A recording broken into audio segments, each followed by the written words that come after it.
qof kastoo kaa tegay maalin buu soo laabanayaa kan ku xanuunjiyey wuu soo laabanayaa kan ku iibsaday wuu soo laabanayaa kan ku qiyaamay wuu soo laabanayaa laakiin ma ogtahay goortay soo laabanayaan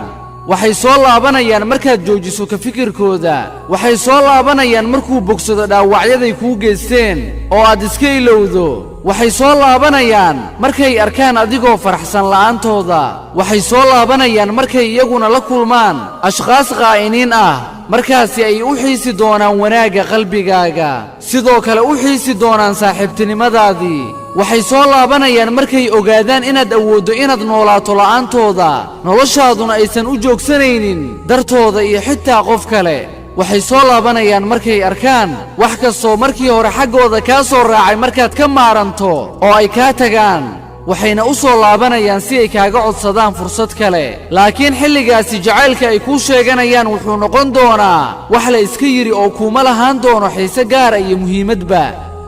markaad keligaaga adoon jirtay iyagu xaggay jireen markaad wakhtigaaga intiisa badan aad ku bixin jirtay xasuusahoodii oo ilintaaduna soo daadan jirtay iyagu xaggay ahaayeen